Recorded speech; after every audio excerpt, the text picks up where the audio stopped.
So pretend for a moment I'm somebody who you've just met and they say, "What do you do?" And you have 10 seconds or 15 seconds to tell them what you're good at, what you do.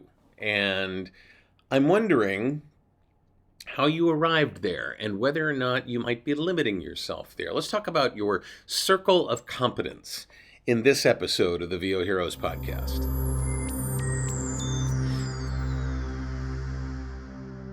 We're asked to create profiles, to create bios, to create really short statements about what we do and how we do it and what we're good at all the time. And it's not just social media, it's everyday conversations, it's going to professional meetings, it's meetings with potential clients, potential production partners. And I wonder what the story is that you tell and how you arrived at that story. So usually you have a good idea once you get further along in the training that you might have to be a performer, what you're good at. But sometimes you're still trying to identify that, or that changes over time.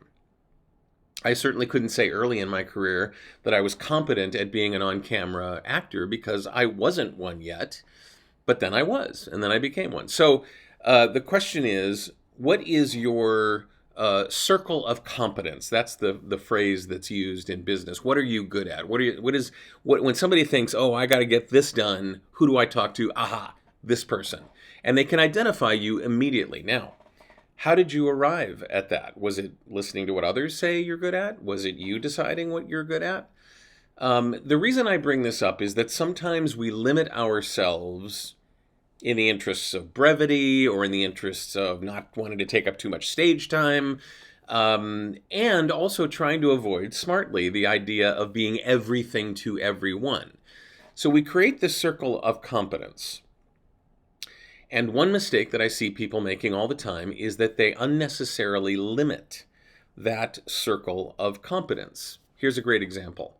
I had a client who came to me and had a very childlike voice, and she was well aware of it. She wasn't trying to deny it, but she was limiting herself in terms of what she was seeking in terms of employment. I said, so what do you want to do? Clearly you have a very distinct brand, you have a distinct voice. And she goes, well, I think I'd be really good at children's audiobooks. And I'm like, okay, anything else? And she's like, no.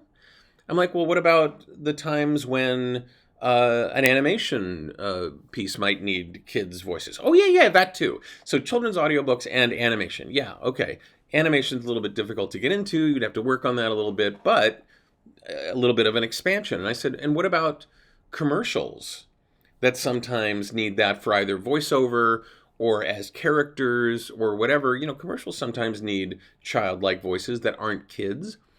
Maybe they're telling a story from a childlike perspective, but not necessarily a child's perspective. What about that? Well, yeah, I'd love to do that. Okay, so limiting yourself and your circle of competence to what you could possibly use your skills for might not be the best approach.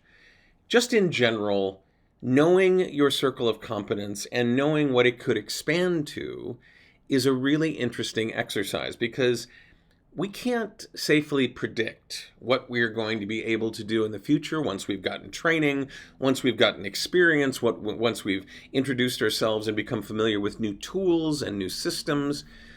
So I just want you every so often to take a look at how you describe yourself and what you tell others you're known for, you're best at, you're good at, and make sure you're not limiting yourself unnecessarily. Again, you don't want to go so far that you're being observed as someone who has no idea of what they're actually good at. They're everything to everybody. Don't do that.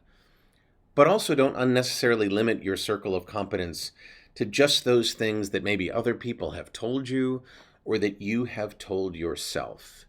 Do that exercise of looking to other things and maybe get some help from a trusted coach or a trusted peer that looks at what you do and says, yeah, but you could do this too. Who knows? Does this make sense to you? I'd love to know what you perceive your circle of competence to be in the comments below. on voheroes.com, where this podcast episode lives. Let me know what you think you're good at, what you think people will hire you for, and also stretch a little and see what else those skills might be applicable to. Tell me in the comments below on voheroes.com. Hit the like button while you're at it. You can hit the subscribe button and know when new episodes come out by clicking the notification bell. You can share this by forwarding this to another actor or voice talent or writer who may not be aware that their circle of competence could grow just a little bit and expand their opportunities. I'm David H. Lawrence the 17th. I thank you so much for watching and for listening, and I will see you in the next episode of the VO Heroes podcast.